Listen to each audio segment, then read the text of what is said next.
We're gonna go over hand fighting today, specifically hand fighting to the choke and specifically hand fighting to the rear naked choke. I guess you could do this to hand fight to a collar if I had one as well. But yeah, so firstly, we're gonna demonstrate this sitting up, but this is probably never gonna happen because usually when we're attacking, we're on one of the sides, but for ease of like visibility, it's easier this way. So let's start with saying most of the time when people are defending, they're going to be defending the top arm. So if you just remove this arm for a second.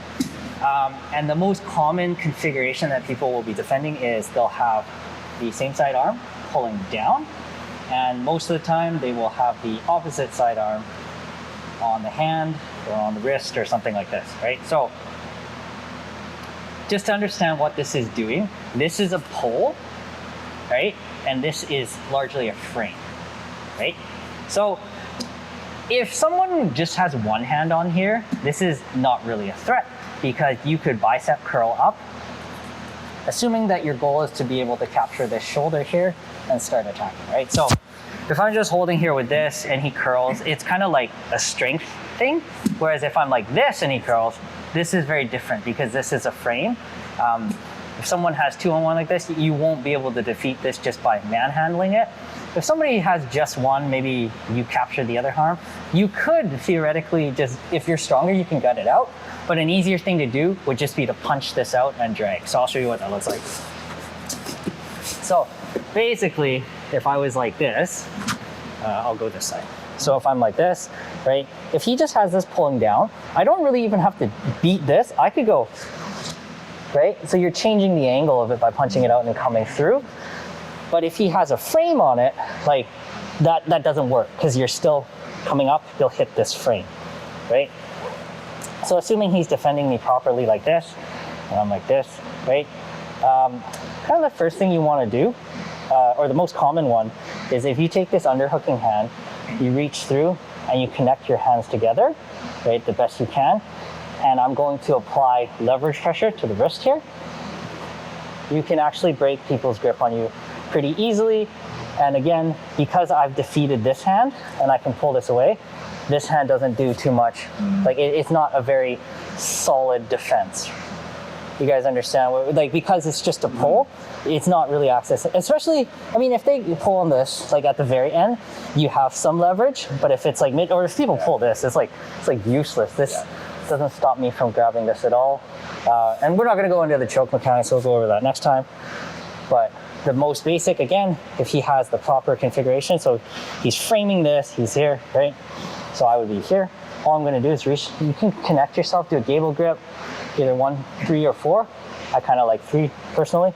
I'm going here, and all I'm going to do is I'm going to start wedging up, and you're just basically attacking the lever here, and you're rotating and ratcheting it in. It's very hard to just stop, right?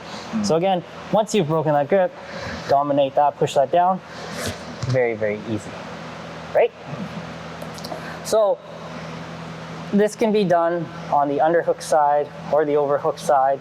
Doesn't really matter. The mechanic is the same, right? So that's one way to break it and lock it right into there.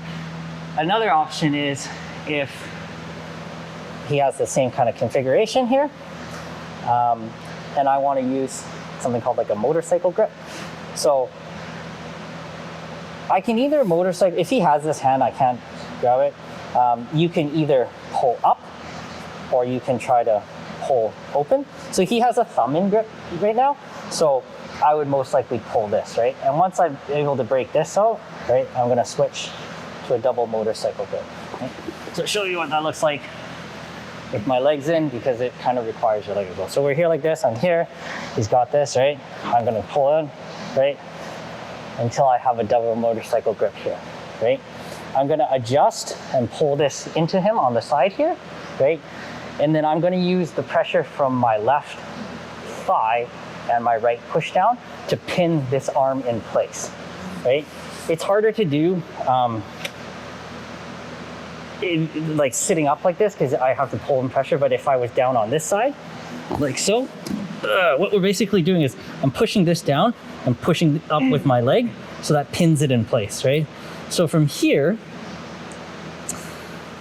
I have this and I'm kind of pinning this in place, right? So he only has this one hand to deal with it. If it's on the wrist, right, I can try to pull across, right? If his hand is there, yeah. So if he does something like this, this is when it becomes a problem, right? So if his hand's here, I'm gonna take his hand and pin both hands, like his hand pinning his hand against my leg, just for a split second. Yeah. So you can, yeah. You might, so if I'm like this and I have this pin, so you can feel like you can't really move that because I'm pushing his hand down into my leg and that's kind of like pinching it, right?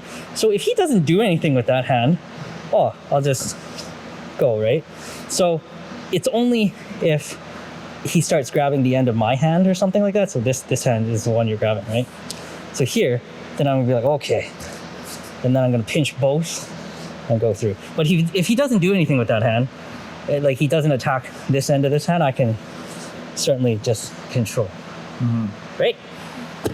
So again, all I'm doing is once I've gotten this, is I'm pushing this down. And it doesn't work unless I pull it to the side, because if it's here, my leg configuration doesn't work, right? It's only if I'm here like this, right? Pull it kind of out of the side, pull it in, push it down. And now they'll tell you like his left arm is pretty trapped and my arm is pretty free, and you can't really pull that in, right? Because I'm pushing down and in. So if he doesn't do if he's pulling with this, I can also look to trap this as well, right? To push them both. But if he doesn't do anything, just go for it. Make sense?